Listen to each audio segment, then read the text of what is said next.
సికింద్రాబాద్లో ముత్యాలమ్మ ఆలయంపై దుండగులు దాడి అనంతరం తెలంగాణ రాష్ట్రంలో ఒక మహిళా అఘోరి హల్చల్ చేసిన విషయం తెలిసిందే.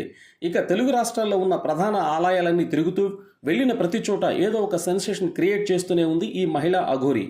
అఘోరి హల్చల్తో ఆ ప్రాంతం వారికి తలనొప్పిని క్రియేట్ చేయడం మామూలైపోయింది. ఇక శ్రీకాళహస్తిలో తనను దర్శనానికి వెళ్ళనివ్వకపోతే ఆత్మహత్య చేసుకుంటానంటూ పెట్రోల్ డబ్బా పట్టుకుని హల్చల్ చేసింది. ఇక అక్కడ ఆలయ సిబ్బంది మహిళా అఘోరికి నచ్చజెప్పి బట్టలు వేసుకుని దర్శనం చేసుకోవాలని చెప్పడంతో అక్కడ గొడవ సద్దుమణిగింది.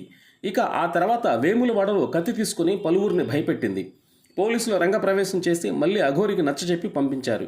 ఎక్కడికి వెళ్ళినా ఏదో ఒక సెన్సేషన్ క్రియేట్ చేస్తూనే ఉన్నది ఈ మహిళా అఘోరి. ఇక ఇప్పుడు ఆంధ్రప్రదేశ్ రాష్ట్రంలో హల్చల్ చేసింది ఈ మహిళా అఘోరి. తాజాగా నెల్లూరు జిల్లాలోని జాతీయ రహదారిపై లారీ డ్రైవర్లపై విరుచుకుపడిన ఈ అఘోరి చిల్లకూరు మండలంలోని టోల్ ప్లాజా వద్ద ఎద్దుల లోటుతో వెళ్తున్న 3 లారీలను అడ్డగించింది. ఆయుధం పట్టుకుని రచ్చ చేస్తూ వాహనాలను ఆపి హల్చల్ చేసింది.